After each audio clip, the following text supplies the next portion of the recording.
Welcome to the Brewer Fanatic podcast. This is our special 2025 postseason episode after the Brewers lost to the Dodgers in Game 1 of the NLCS, 2-1. I'm Brock Beauchamp, and this is Brewer Fanatic's sexiest contributor, Jake.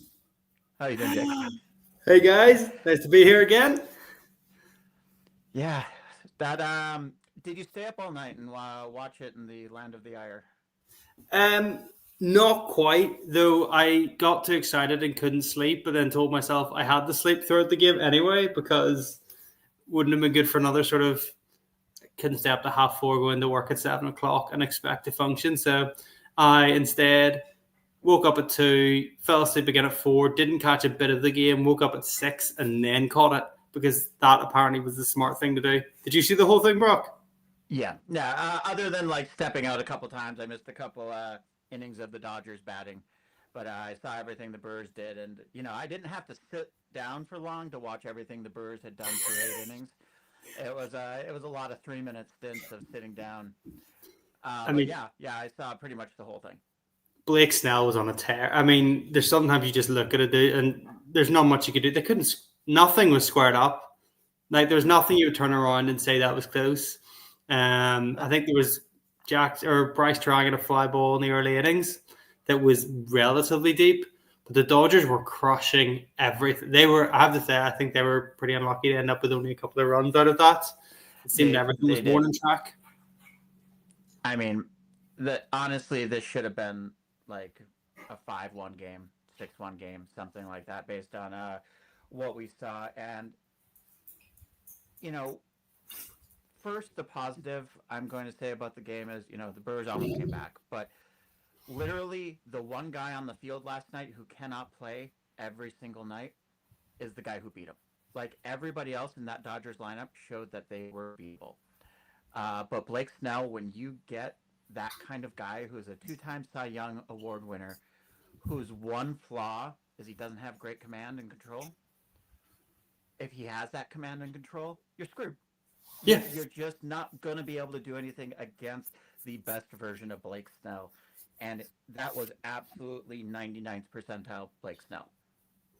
It was crazy. And look, I have to say, I think the one thing, if we're talking positives, I actually think the Brewers defense, now, obviously there was the miraculous 8-5-2 double play, which never seen before. But even that aside, like Joey Ortiz and Bryce Terang looked phenomenal up the middle. Isaac Collins looked back this sort of first half of the season with terms of the reads and the jumps he was getting. So that was a really pleasant surprise, actually. And it's nice to see that because that's the sort of consistency you can maybe hope on sort of throughout a 7-game series. Yeah, I mean, Blake Snell is not going to pitch tonight. So, like, everything is off the table. We'll talk about tonight's game more later. But, yeah, I mean, the Brewers played their brand of baseball that got them 97 wins pretty consistently through the night. Yeah, Blake Snell kept him off balance, but Blake Snell was going to keep anybody off balance. He would have kept the 27 Yankees off balance last night. Blake Snell is a guy who, if he's throwing 50% of his pitches in the zone, typically, you're like, okay, he's good. He's good that way. He's one of the only pitchers I've ever seen who can be so walk heavy and succeed. Not only succeed, but win a couple Cy Young awards. But he threw almost 70% of his pitches in the zone last night. And if he has his changeup working, which he obviously did last night, you don't stand a chance. Like, the Brewers swung, I think, 46 times, and they whiffed at 22 or 23. Almost half the time the Brewers swung, they missed the ball. And the Brewers are not they're not, the Minnesota Twins or one of these teams that just hacks away and misses constantly.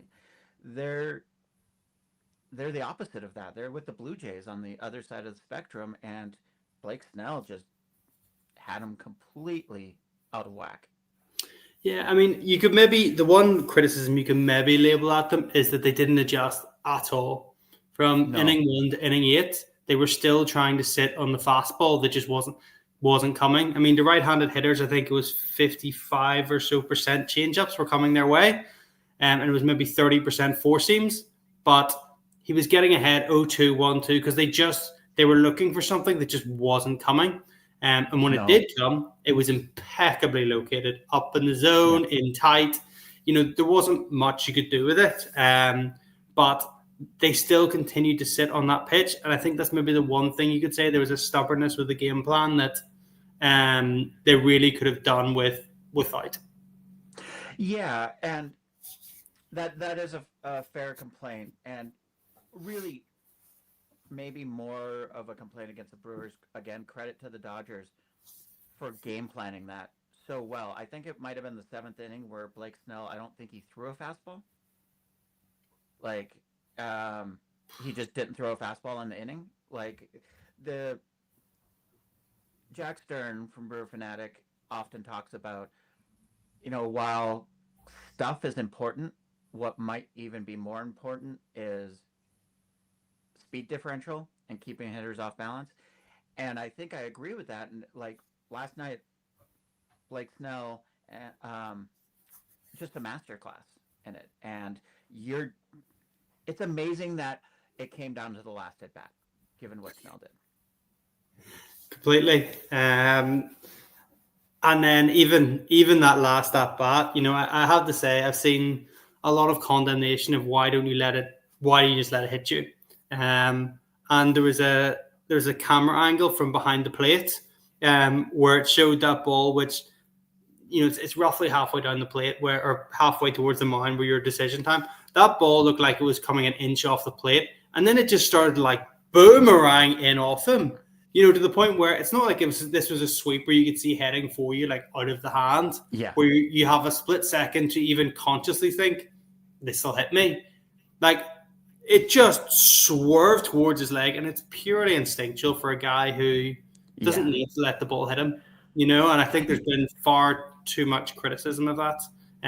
Yeah, it's like Durbin's play at the plate in what was it, game 4? Yeah. Where it's like, your baseball instincts in a fraction, not even half a second, not even a quarter of a second, just immediate. I cannot fault a guy for being like, I'm not gonna let this pitch drill me. There are some guys who do that, but they make a career out of it. Yeah. Craig Biggio just wouldn't ever move. He'd just be like, oh, you got me, okay, I'll take first. Most normal human beings try to get out of the way a little bit at least. And I can't fault Bryce Turang for being a normal human being in that moment. I mean, Caleb Durbin actually is a great example because he's probably the one that would have let the ball hit him, like the guy that doesn't move. But as you said, it's not ingrained unless it's an ingrained decision that you've had for years where you just don't twitch. It is completely natural to just move out of the way. And then you could see on the final swing, he clearly was in his head a little bit, just thinking, I should have, and thought, I'll make up for it this time. And the ball was like 3 feet above the zone. Like, it just, not a great way to finish it. That was ball 4, and the tying run comes home. It's brutal that the game had to end that way, for Turang. And hopefully he's able to just go home, get a night's sleep, and just not let that impact him tonight, because I don't fault him for anything that really happened there, but I'm sure he's kicking his own ass for doing that.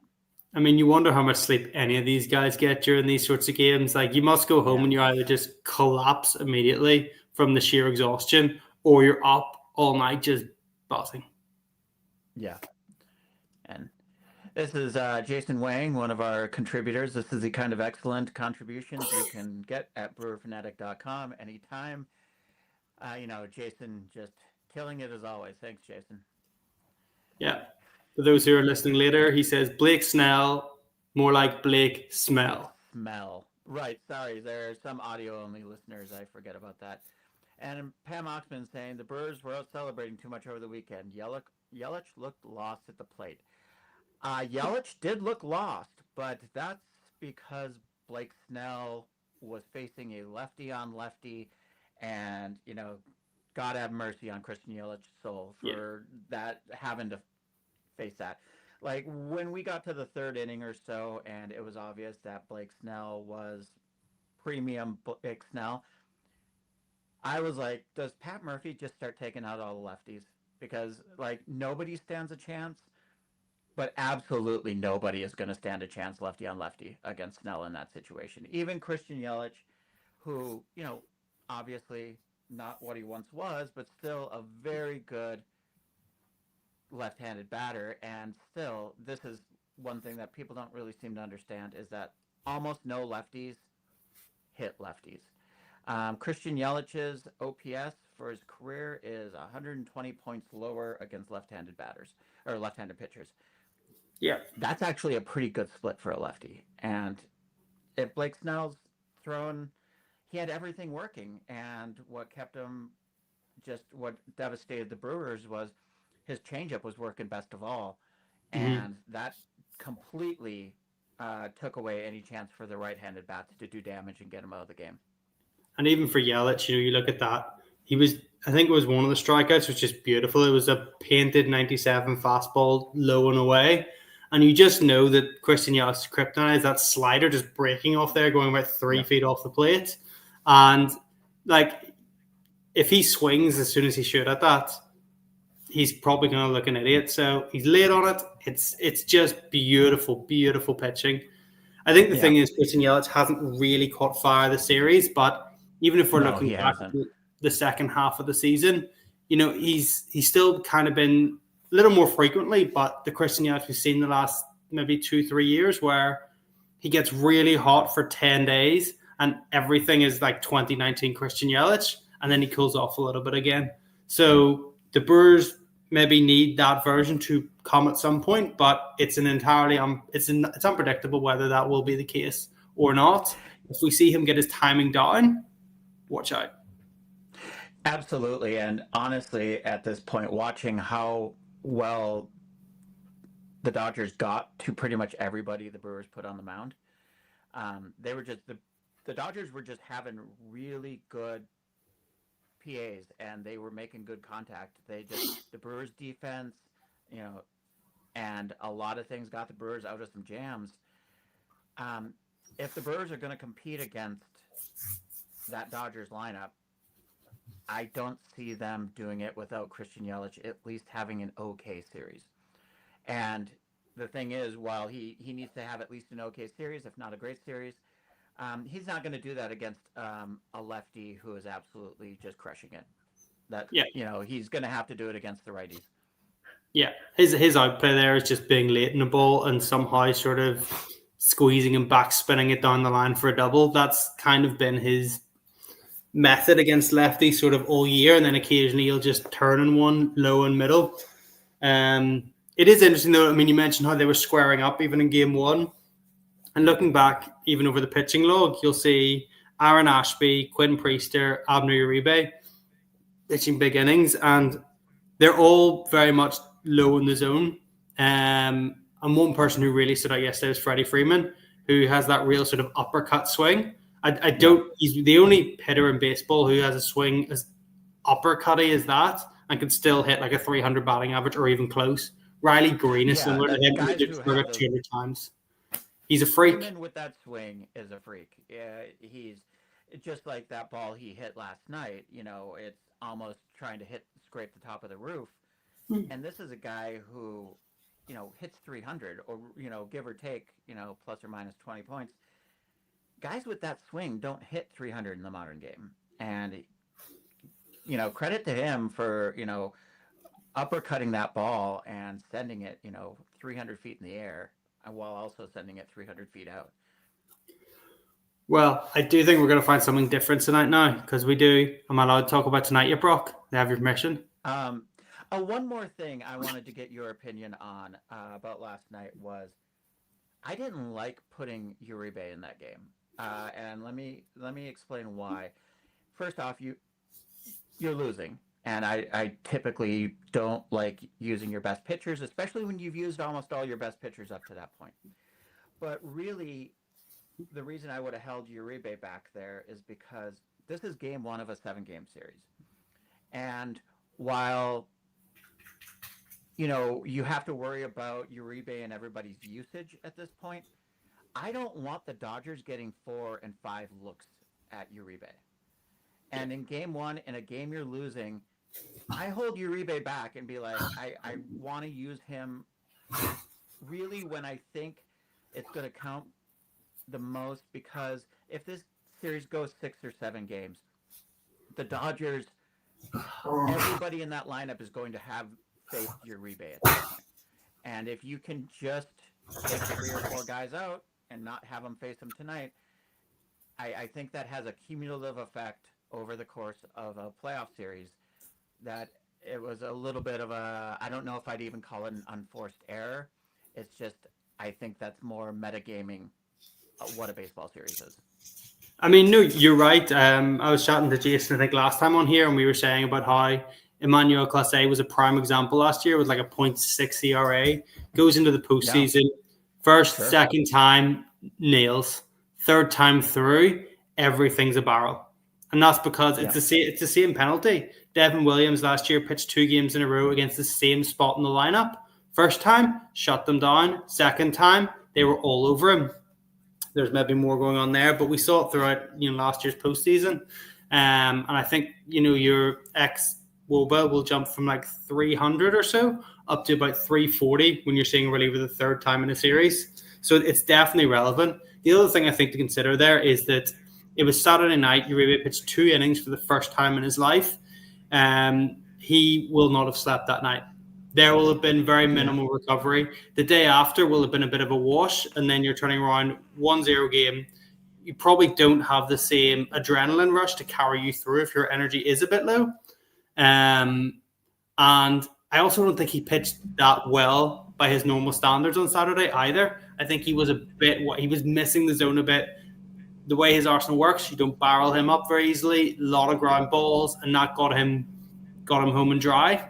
But I think the wildness was maybe an omen that if you're pushing him and he's not there in terms of that energy, you're going to get a night like he did last night where he walks 3 hitters. Now, it's not like they were uncompetitive, 4 straight balls.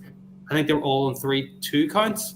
But it's still maybe not a great idea, like you said, for the cumulative effect. And you have the relievers there who could have done well in that role as well. It's the strength of the Brewers is the depth they have.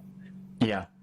And it's not like Uribe's a lefty and you're like, oh, we're a little bit low on lefties and I really need a lefty here. You have plenty of right-handed relievers who can step into that spot in a game you're losing. Mm-hmm. And ultimately, they gave up another run, then it was a 2-run lead. It just felt like that was push. I understand pushing after a loss more in the postseason than you do in the regular season, obviously, but still, there has to be a time to push against a loss, and I just don't feel game 1 is really maybe the time to do that. And he's probably out tonight. He'll not be out. Pat Murphy would put anyone in if they had, the old Monty Python. He's missing all his limbs, and he'll be like, "On guard, sir." Yeah, but exactly. 'Tis just a flesh wound. Tis just a flesh wound, exactly.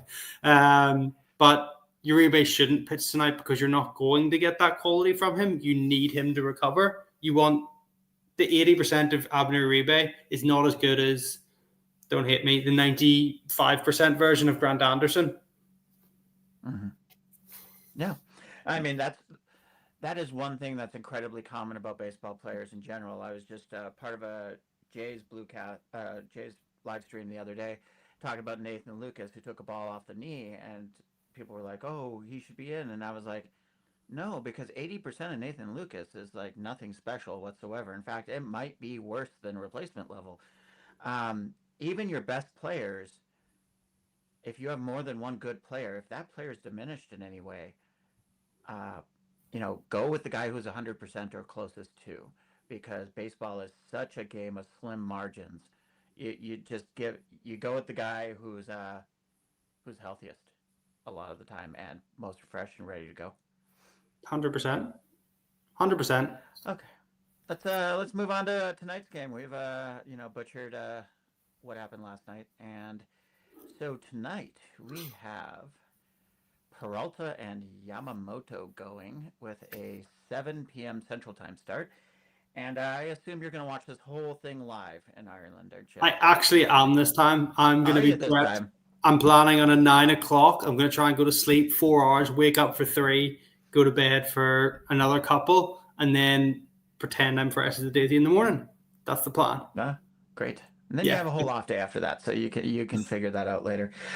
Well, So, I mean, Yamamoto's been absolutely shoving lately. The Dodgers, of course, are in peak form for the only time in 2025 as they're coming through the postseason, which is absolutely terrifying because, of course, right, this team that has struggled in so many different levels now all of a sudden is right heading into the postseason, and they're far and away the scariest team out of either league. What are yeah. your thoughts on Yamamoto tonight? All right.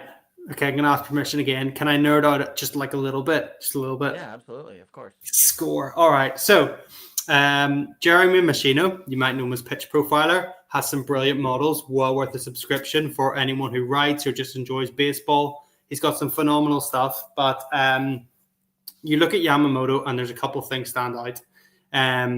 Most of his pitches are slightly above average in terms of the stuff, and the splitter would be one of his better ones. But it's the location. He dots his pitches, and especially he dots that fastball. It's probably the most hittable. It's the biggest hard hit rate against it, but he puts that around the edges so often that it's really, really tough to consistently square up, and you actually get a lot of swings and misses on it as well. Now, he did find some damage in the middle of the season, which is when he started tinkering around and adding a sinker as well. Now, the sinker hasn't on its own been that great, but it has induced some weak contact and allowed the four seam to sort of play up a little bit. But that all, you could put a lot of sort of pitchers in that sort of category. The big thing with Yamamoto is how all of his pitches look so similar. So Machino has a Match Plus, which is a model he has to say how long and how similarly do pitches look out of the hand, to the point that when you're making your decision, you just think, I haven't a clue. His scores are off the charts. And you would think that sometimes like a slider would usually look a lot different compared to a four-seam fastball. It's breaking the opposite direction. Nope, they tunnel brilliantly together. The split and the fastball, also brilliant. The only one that stands out is the curveball, which he uses about 17% of the time, but he keeps that out of the zone pretty well. So again, it's tough to do damage on. So then I took a dive, Brock. I was like, well, how did the Brewers get to him last time? They actually, despite the fastball being one of the ones he gets hit hardest on, they barely swung at it. They swung it, I think it was 52% of in-zone fastballs.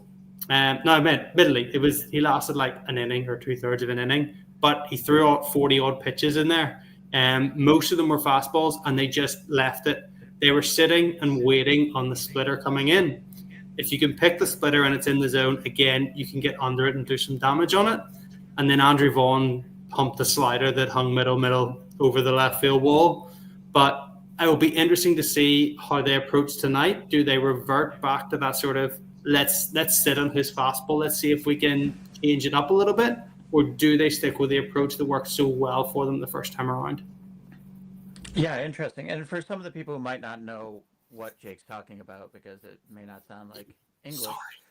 No, absolutely. That's fantastic stuff. So what Jake's generally talking about is tunneling, and that is how long a pitch will stay in the same corridor as a different kind of pitch. Like, for example, if a pitcher throws a fastball and also throws a slider, how long do those two pitches look the same? And is it like 6 feet out of the hand? Is it 8 feet out of the hand? 10 feet? The closer you get to the batter, the less time the batter has to decide, oh, this is a fastball or this is a slider. And Yamamoto is excellent at keeping all of his pitches not only in the same tunnel of corridor of the ball as it travels to the plate, but also his release point's going to be the same. Everything's going to look the same from the batter's perspective. Whereas a lot of pitchers, like especially with a curveball, as it comes out of the hand, it will pop upward a little bit. So a batter will immediately identify the curveball is coming. They'll be able to slow themselves down because curveball is a slower pitch and potentially hit it. That is what tunneling is. Match plus is basically just quantifying that with other things too in a single digit number. So that Exactly. is the rundown of what Jake's talking about with tunneling and Match Plus. And the extension of tonight's matchup is that while Yamamoto is one of the best at this, Freddie Peralta is one of the worst. He has some of the best movement and velocity on his pitches in baseball, but it's far easier to pick the pitch out of his hand than it is out of Yamamoto's. So it's a real contrast of styles there. Yeah, and I'm really concerned about Peralta because in game one against the Cubs, he was his best self. Um, in game four against the Cubs, he was a lot more of the Freddie Peralta that we have seen throughout the years. He's nibbling. He doesn't have great command. He's failing to put away hitters. He's the standard complaints against Peralta. And I could see the Dodgers, if that version of Freddie Peralta, game four version against the Cubs, shows up again, I could see the Dodgers absolutely eating him alive. And the Brewers burned through pretty much their entire bullpen last night. Well, they're the best side of their bullpen last night. And I just hope that we get the game one Freddie and not the game four. Yeah. I mean, this is a very patient. I think maybe it was last year I'm thinking of, but I remember I think he was facing the Dodgers and they got him over 100 pitches in 4 innings. Two of those ended with bases loaded. I think he came out of it maybe with one earned run, but it was the most Freddie Peralta-esque start you'll see, where you're just sitting there and saying, if one of these balls squared up a little more, it's over the fence and you're down 5. There's definitely that concern with this lineup. They're very patient. They know what they're doing. They're very comfortable in this situation. It's all really going to come down to the pitch calling is going to be part of it. And it's interesting because I feel like he's tinkered with how he's approached games a lot more this year. Is he going fastball heavy? Is he really leading on that changeup like he did in game one against the Cubs? You know, how does that slider or curve feel out of the hand? Does he feel in control of the different variations he has with that? It's all going to depend on what Freddie turns up. But if, like you said, they've run through their entire bullpen to the point where, yes, they could probably push these guys, but they pushed them big time on Saturday as well. And again, you got that emotional high. So if you're pushing these guys again tonight, and you only get 5 innings from Freddie, which would be brilliant in most playoff situations, you would absolutely take that. If you got 5 innings and 1 earned from Freddie, you'd be laughing out of the building. But you then have that worry as who's going to follow. Is it going to be very matchup heavy? They're probably going to have Shohei Ohtani is either facing a left-handed hitter with a big arm angle, or he's going to face Jared Koenig, or he's probably going to be intentionally walked. And then Mookie's going to turn up because we now have hot Mookie rather than the Mookie we saw in July. Freddie Freeman looks like he's found some touch, and all of a sudden this Dodgers lineup is taking shape. Like, as you said, we hadn't really seen until maybe the last 2 weeks of this season, the regular season, and then the postseason. They've just carried on through, and it's terrifying for any pitcher to face. And it has to be utterly exhausting. I think of, you go back to like those late '90s Yankees lineups where they would just grind you up and spit you out. This Dodgers lineup is very much in that vein of you don't get any breaks. They're all patient. They're all incredibly disciplined, smart baseball players. And, everybody facing the Dodgers is hoping their starters are going to go, 4 1/3 and, with no runs, or maybe you might get 5 innings out of them. Meanwhile, the Dodgers are getting 7 innings out of all their starters.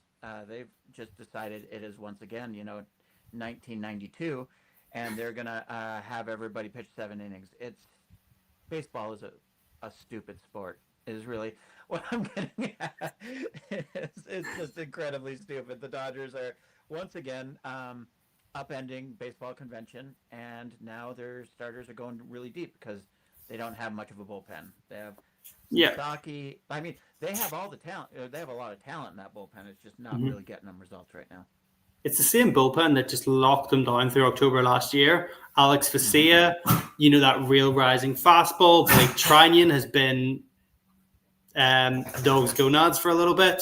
Um, these arms have been really effective. Jack Dryer's eaten some really quality innings for them this year. Ben Kasparis, I'm not actually sure if he's in the roster, but again, a great length arm and a lot of control. Emmett Sheehan was fantastic as a starter. Never mind the fact he's just coming out of the bullpen. If they decide, let's turn you to the one inning version of you, I think he might have had a sub-3 ERA and he had like a Spencer Schwellenbach 2024 sort of numbers on his season. So it's just riches everywhere, which is phenomenal timing for a team who have been beleaguered by injuries the entire season. That it's just all come together at the right time for them, and they're making use of it.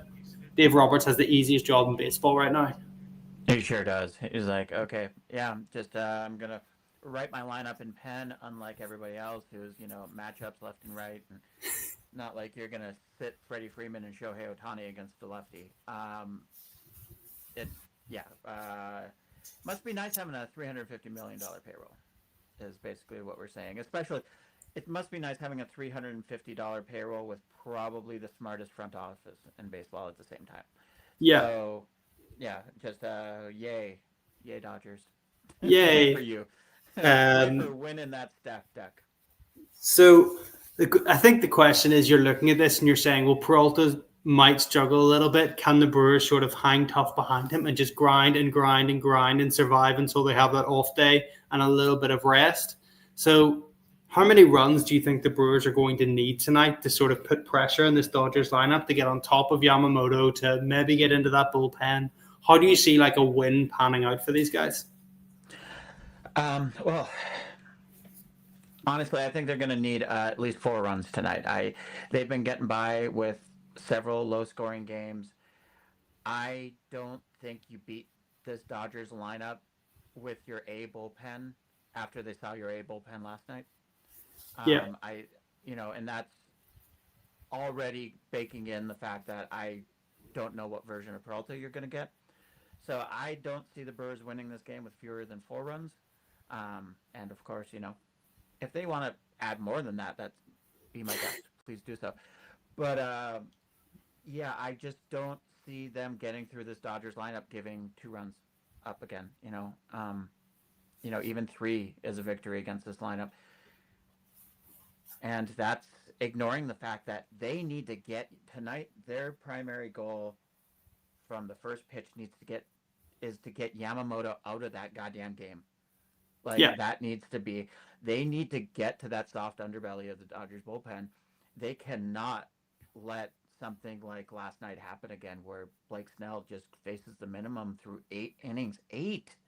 This is 2025. Your starter gets 8 innings, and but the good news is Blake Snell can't pitch tonight, and Yamamoto is unlikely to be as absolutely perfect as Snell was last night. Yeah. He can be as efficient, and he can be. He his command gives him a lot of sort of leeway, but to get those sort of cheap outs and some weaker contact. But absolutely, I think he's definitely more gettable. An interesting thing as well from the Brewers is that I think it might have been 7 home runs in the 5 games that they had against the Cubs. They have shown they can hit the long ball in this series. We're still kind of waiting for maybe Sal Frelick to turn up, not in the home run sense, but just in the pesky sort of sense that we've seen all season. It'll be interesting to see if they manage to fit Jake Bauers into the lineup this time. Yet again, coming up clutch, he's looked really good all offseason. He looked really good to finish the season. Righty on the mound, admittedly with a splitter, which sometimes gives you those reverse platoons a little bit, but you would think Jake Bauers is a really good candidate to start this game. I would want to see Bauers tonight for sure. Just not only, other than the first 2 games of the Cubs series, the Brewers' offense has not been lighting up the world in the following 4 games. Get Bauers in there against the righty. You need. It's okay to sacrifice maybe a little bit of defense for a little bit of offense, and this is one of the moments. You almost have to win this game because you're going back to Dodger Stadium for 2 or 3 games, depending on whether you win one. And it's real hard to hit the ball out of the park at Dodger Stadium. It's doubly hard when you have to face the damn Dodgers pitching staff while doing it. So try to get your runs tonight. Try to get the win tonight, and then figure out Dodger Stadium when you have to figure that out. So would you have Jake Bowers maybe starting in left field, Probably. even with I Peralta mean, and the fly ball tendencies, or yeah, that's a good question. I mean, you can't take Yelich out DH, so not going to take Andrew Vaughn out. Mm. Yeah, yeah. I mean, I probably would. I'd yeah. probably um, put again, and but another thing to factor in that we haven't talked about is how is Churio's hamstring really doing? Maybe uh, if he's not at 100%, I mean, who would you rather have in there, Churio or Bowers? Like, what?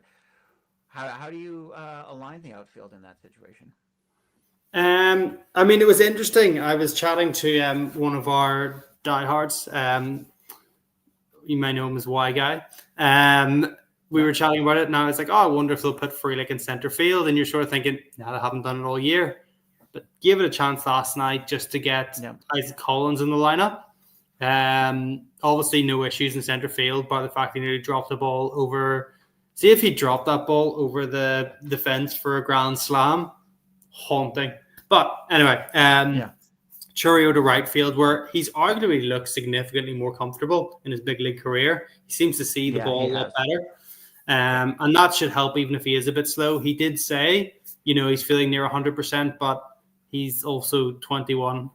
So I'm not sure I entirely believe that. So yes, I No. would probably go the same as last night, but put Bowers in left field. But I'm a sucker for the long ball, so and I'm a huge optimist. So I'm happy to be hurt. But I do think they'll maybe need one of those big hits. He nearly came up clutch last night. And it just seems to be it seems to be the peak version of Jake Bowers you're getting. And he's talked about simplifying his approach, trying to tone everything down and just go with the flow and take what's given to you. And dude, just raking. So yeah, you can't. You just have to find some way to get that offense in there tonight. Yeah. So yeah, Jake Bowers, 770 OPS this year against righties, much lower against lefties, obviously. It is really an interesting conversation to have because, God, you hate to take Jackson Churio out. You hate to sacrifice defensive alignment. Yep. But so you would put Frelick back in center field, do you think, tonight? Yeah, but obviously, if the Brewers did end up with a 3 or 4 run lead at any point, that's when, or by about the fifth inning, is when you sort of maybe look at those substitutions. It might be too early, but I think Blake Perkins is just glorious in center field. Oh, So he is. He's absolutely stellar in center field. So I think I agree with that. Where you'd start with Frelick in center, Bowers in left, and honestly, at some point, if you get to the fifth inning with a lead, Bowers comes up. If you have a lead against Yamamoto at that point, your Bowers is probably facing a lefty anyway because yeah, he is largely incapacitated against a lefty. Like you get relatively close to an automatic out. Maybe that decision makes itself where you're like, okay, you're gonna put a lefty in against Bowers. Fine, we'll just sub in Perkins right now, and we'll rotate the outfield around. So yeah, probably start Bowers, but with the expectation he's probably not going to go more than 5. yeah, absolutely. And obviously, if it's tight or you're still down in the late game, you just got to chance it really. Yeah. He's played his way in there, which is not something anyone expected to be saying by the middle of August when him and Hoskins were both on the IL. So all credit to the guy, and he's almost played himself into another arbitration contract next year, just like Andrew Yeah. Vaughn. Yeah, I mean, Andrew Vaughn, I cannot believe that he's even an arbitration candidate to be kept. The pure insanity. Now, I'm a Twins and a Brewers fan, so I've been watching Andrew Vaughn for years as he was a member of the White Sox. And Brewers fans don't really fully appreciate how bad he was. He was just terrible. And the Brewers, set him down for only a couple of weeks. And they now he's right as rain. And I just assumed they had been like, okay, you know what? We're Savali wants out. We'll take whoever you're going to give us. Yeah, okay, fine. We'll take Vaughn. Maybe he's a platoon bat down the stretch that we use occasionally, and there's no way we're going to give him the 4 million or whatever he's doing arbitration. Yeah, once again, the Brewers front office are just magicians. I mean, when it happened, I thought the salaries were quite equal between him and Savali, and it was like, okay, this kind of makes sense. Sure, chuck us one of your guys, and we'll give you this guy because I thought they were just trying to do right by Savali. That was the only reason that they traded him. They just thought, you want to do this? We'll find your team. It's not, we'll just send you to the White Sox so you can suck. It was, here's an opportunity. This is what you're going for, and it's a reputation. You're going to be flipped again in July. So, exactly. Exactly. Yeah, no, I thought it was totally just hey, Savali, no hard feelings. Here you go. Yeah, we'll take back Andrew Vaughn, whatever. I mean, the trade happened, and I looked, and it said Andrew Vaughn, and I literally went, okay, and I closed my phone because that's how much I just thought this is just a salary swap. Brewers are getting a potential headache off the roster and putting him in a position to be traded again in July, washing their hands of it. No, now we're talking, is Andrew Vaughn going to get arbitration? Come to think of it, I think Yamamoto was his first at-bat, and that's the one that he took deep for a 3-run home run. I think that was his first at-bat for the Brewers, having been called up. That's ringing a bell in my head a little bit, but I just remember him turning on. For a minute. Okay, I can talk for a while. So on top of obviously the sort of issue with the lineup, we've talked a little bit about the bullpen, how it's going to be constructed. Koenig he actually struggled a little bit against the Cubs, but he has an extreme arm angle, and he actually crosses his leg over a little bit to get even wider, which is one angle that Shohei has really struggled with. So he's going to be your Shohei killer when you need him. But I do wonder if some of those more length arms are going to actually come out of the pen this time around. And a really interesting one is if Peralta does have a short start with those lefty at the top, regardless of the fact that Shohei is still good, Freddie is still fine against lefties, and then you've got Mookie and Teoscar who crush them. I do wonder if we see like a Robert Gasser getting another opportunity, or if he's just consigned to, we're 8-0 down, just protect everybody else. His last outing didn't go well. I listened a little bit to Spencer and Jack's podcast this morning on the way into work, and they were talking about maybe he was tipping things because of Kyle Tucker had some strange reactions. But I'm curious if we see him at all, or Tobias Myers, who has obviously been a playoff animal in the past with his one previous postseason appearance. But you can't buy that dog.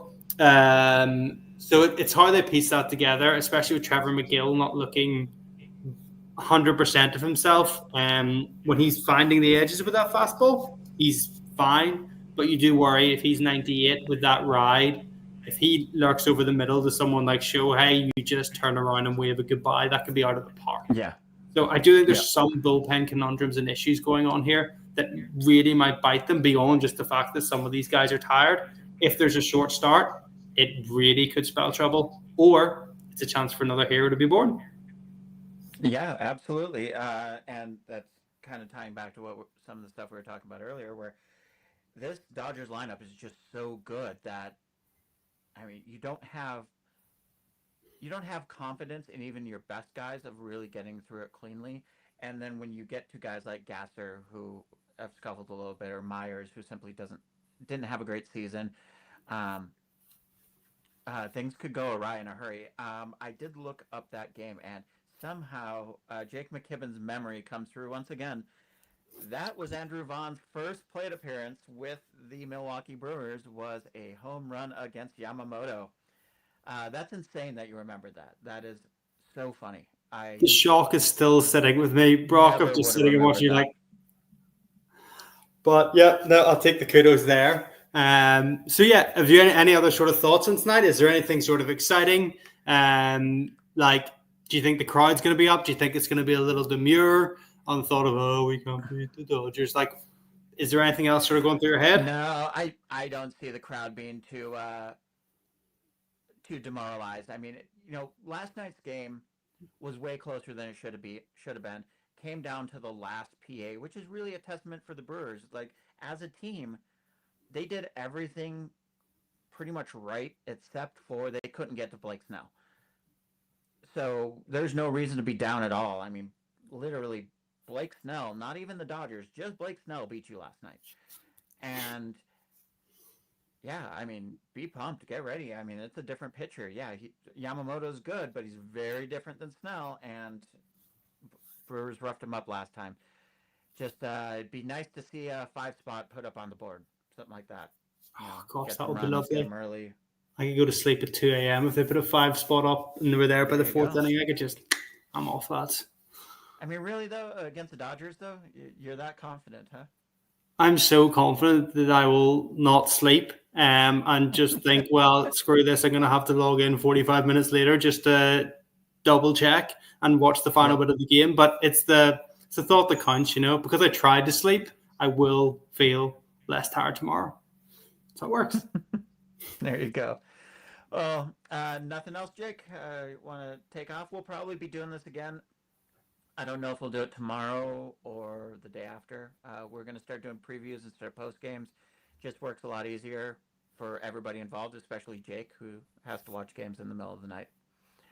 So that's about all we have. The game's going to start in 7 hours, less than 7 hours. Go Brewers, and thanks for tuning in, everybody. Let's go, crew.